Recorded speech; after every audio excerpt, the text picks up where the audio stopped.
శుభకార్యాలకు పూజార్ల కోసం వెతుకుతున్నారా? పూజారీస్.com లో అతి తక్కువ ధరలకే పూజార్లను ముందే బుక్ చేసుకోండి. వెంటనే కాల్ చేయండి. దేశం కోసం ప్రాణాలు అర్పించిన శ్రీ రాజీవ్ గాంధీ గారి విగ్రహం ఇక్కడ ఒక పక్కన డాక్టర్ బాబాసాహెబ్ అంబేద్కర్ గారి విగ్రహం, ఆ పక్కన శ్రీమతి ఇందిరాగాంధీ గారి విగ్రహం, ఆ పక్కనే పివి నరసింహారావు గారి విగ్రహం, ఇంకొక పక్కన అంజయ్య గారి విగ్రహం, ఆ పక్కన కాకా వెంకటస్వామి గారి విగ్రహం. వీళ్ళందరి విగ్రహాలు నెక్లెస్ రోడ్లో జైపాల్ రెడ్డి గారి సమాధులు, ఇవన్నీ కూడా ఈ దేశము ఈ రాష్ట్రము యొక్క ఏర్పాటులో కీలక పాత్రలు పోషించిన వాళ్ళ యొక్క గుర్తింపు ఆనవాళ్ళు ఇక్కడ ఉన్నాయి. మరి ప్రధానంగా ఇందరి ఉన్న దేశం కోసం ప్రాణాలు అర్పించిన రాజీవ్ గాంధీ గారు లేకపోవడం ఒక లోటుగా భావించినము. ఆ పక్కన అమరవీరుల స్తూపం తెలంగాణ కోసం అమరులైతే సచివాలయానికి అమరవీరుల స్తూపానికి మధ్యలో దేశం కోసం అమరుడైన రాజీవ్ గాంధీ గారి విగ్రహం ఉండాలి.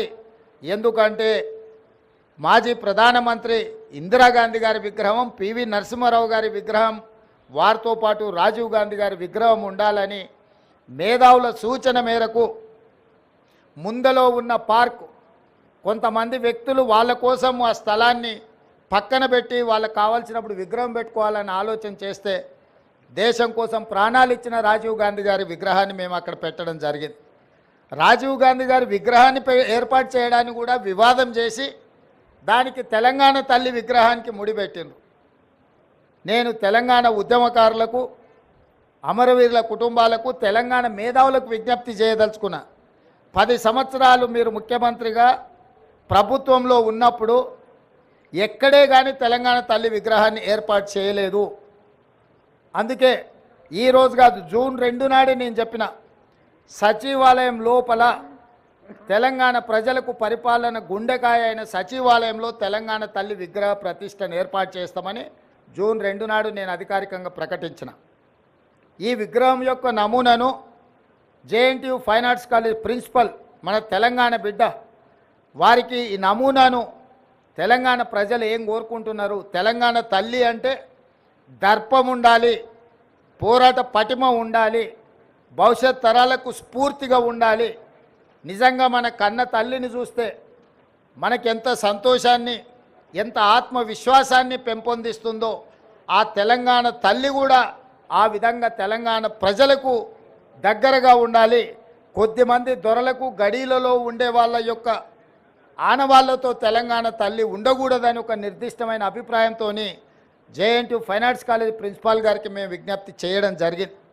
అందుకే ఈరోజు అక్కడో ఇక్కడో ఎక్కడో కాకుండా తెలంగాణ ప్రజల గుండెకాయ అయిన సచివాలయంలో తెలంగాణ తల్లి యొక్క విగ్రహాన్ని పెట్టాలి అని ఈ ప్రజాప్రభుత్వం నిర్ణయం తీసుకొని ఈరోజు శంకుస్థాపన కార్యక్రమాన్ని మనం ప్రారంభించుకున్నాము.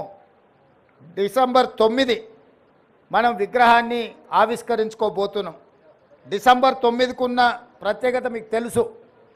కేంద్ర ప్రభుత్వం యూపీఏ చైర్పర్సన్ శ్రీమతి సోనియా గాంధీ గారి నాయకత్వంలో ప్రధానమంత్రి మన్మోహన్ సింగ్ గారు, అదేవిధంగా కేంద్ర హోంశాఖ మంత్రి చిదంబరం గారు తెలంగాణ రాష్ట్ర ఏర్పాటు ప్రక్రియ ప్రారంభమైంది అని డిసెంబర్ 9, 2009 నాడు వారు ప్రకటించడం జరిగింది. అదే తెలంగాణ రాష్ట్ర ఏర్పాటుకు పునాది రాయి, అదే ప్రారంభోత్సవం తెలంగాణ రాష్ట్ర ఏర్పాటుకు ప్రక్రియ మొదలైంది. అదేవిధంగా మన నాయకురాలు తెలంగాణ రాష్ట్రం ఇచ్చిన శ్రీమతి సోనియా గాంధీ గారి జన్మదినం కూడా డిసెంబర్ 9. కాబట్టి తెలంగాణ ప్రజలకు డిసెంబర్ 9 ఒక పండగ రోజు. ఆ రోజు తెలంగాణ తల్లి విగ్రహాన్ని ప్రారంభించుకోవడం సముచితంగా ఉంటుంది అని సహచరులందరూ సూచన మేరకు ఈరోజు ఈ కార్యక్రమాన్ని తీసుకున్నాం. డిసెంబర్ 9 నాడు పెద్ద ఎత్తున వేలాది మందిని నెక్లెస్ రోడ్డు మొత్తం ఆనాడు తెలంగాణ సాధనలో ఏ విధంగా అయితే మిలియన్ మార్చ్ చేసి తెలంగాణ ఆకాంక్షను వెలిబుచ్చినో ఆ స్థాయిలో తెలంగాణ ప్రజలందరూ కూడా తెలంగాణ తల్లి యొక్క విగ్రహ ప్రారంభోత్సవ కార్యక్రమానికి డిసెంబర్ 9 నాడు తరలి వచ్చి పెద్ద ఎత్తున కార్యక్రమాన్ని మనం చేసుకోవాలని ప్రభుత్వం నిర్ణయించింది. సుమన్ టీవీలో మీ పర్సనల్ అండ్ బిజినెస్ ప్రమోషన్స్ కోసం కింది నెంబర్కి కాంటాక్ట్ చేయండి.